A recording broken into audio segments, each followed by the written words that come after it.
In the sun-drenched drama of Villa de la Vina, where hearts are supposed to bloom under the golden glow of second chances, contestant Nicolle dropped a bombshell that sent shockwaves through her fellow suitors and viewers alike. The 64-year-old yoga instructor, with her serene demeanor and flexible outlook on life, confessed in a raw, unfiltered moment that her pursuit of Bachelor Mel Owens wasn't purely romantic. Instead, she framed her participation as a strategic leap into the spotlight, declaring, "I've told myself from the beginning, I'm not dating Mel. I'm dating America. That gives you exposure like you've never had." This admission, captured in an exclusive preview of the October 8th episode, transformed what was meant to be a quest for love into a calculated bid for fame, igniting debates about authenticity in reality television. The villa, a luxurious haven designed for intimate connections and whispered confessions, suddenly felt like a pressure cooker of conflicting motives. 9 women remain in the competition, each vying for Mel's affection amid rose ceremonies and heartfelt dates, but Nicolle's words peeled back the romantic veneer to reveal a more pragmatic underbelly. Seated with her peers in a candid group chat, she likened their potential post-show trajectory to the glittering empire of the Real Housewives franchises, her eyes lighting up at the prospect. "We're going to have housewives status," she enthused, painting a vivid picture of influencer deals, brand partnerships, and red carpet appearances. For Nicolle, the show was a launchpad, a high-stakes opportunity to transcend her quiet life as a yoga practitioner and step into the relentless glare of celebrity. Her aspirations didn't stop at vague dreams. Nicolle articulated a clear vision for her future, one centered on digital influence and personal branding. "I would love to be more and more of an influencer," she admitted, her tone laced with ambition that contrasted sharply with the show's ostensibly heartfelt premise. In a world where social media metrics can eclipse genuine emotion, her strategy resonated with the savvy realities of modern fame.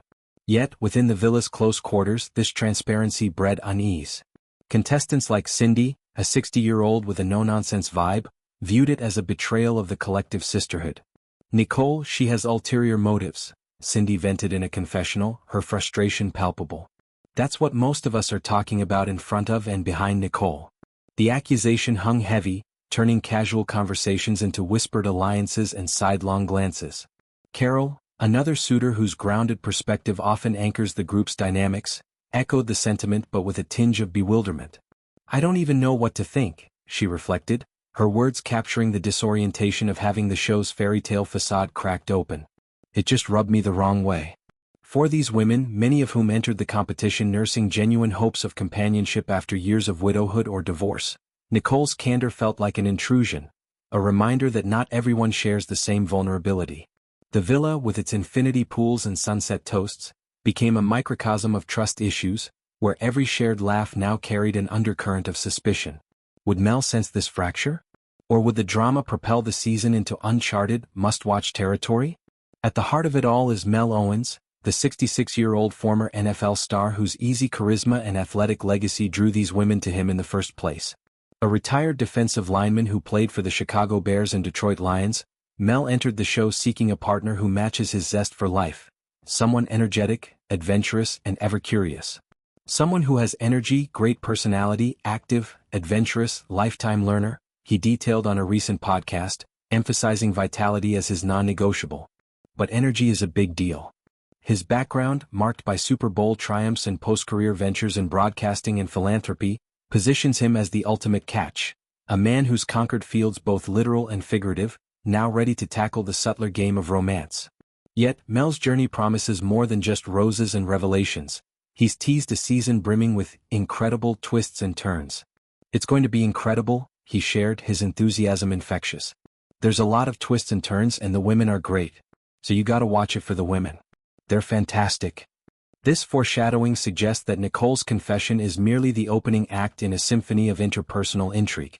From jealous spats over one-on-one dates to alliances forged in the sauna, the Season 2 cast has already proven themselves a force, diverse in backgrounds, united in their pursuit of connection, but now divided by differing endgames. Nicolle's yoga-honed flexibility might serve her well in poses, but navigating the emotional contortions of the villa will test her resolve. This controversy isn't isolated.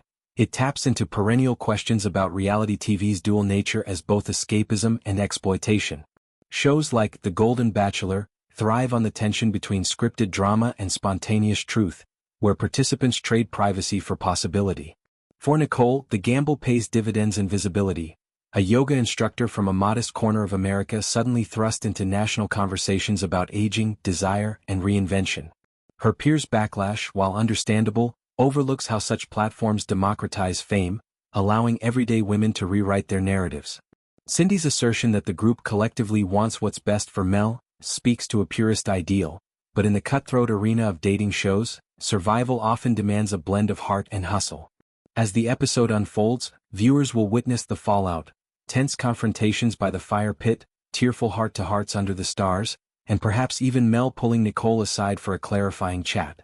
Will her honesty disarm him, revealing a shared pragmatism born from public lives? Or will it underscore the chasm between her ambitions and his quest for authentic partnership? Mel's criteria, energy and adventure, could encompass Nicolle's influencer dreams if framed as a vibrant extension of living fully. Yet, the villa's echo chamber amplifies doubts, turning one woman's strategy into a group indictment. Beyond the immediate drama, Nicolle's story illuminates the broader appeal of The Golden Bachelor. Unlike its younger counterparts, this iteration celebrates maturity, where contestants bring lifetimes of wisdom rather than wide-eyed naivety. Roxanne, the confidant in Nicolle's revelation, embodies this depth, a woman whose own journey through loss has honed her empathy. Their exchange, intimate and revealing, humanizes the spectacle, reminding us that motives are rarely monochromatic. Nicolle's ulterior motives aren't malice. Their aspiration, a 64-year-old's bold rewrite of her next chapter. As the season progresses, expect more layers to peel. Alliances that shift like desert sands, dates that unearth hidden passions, and eliminations that sting with finality.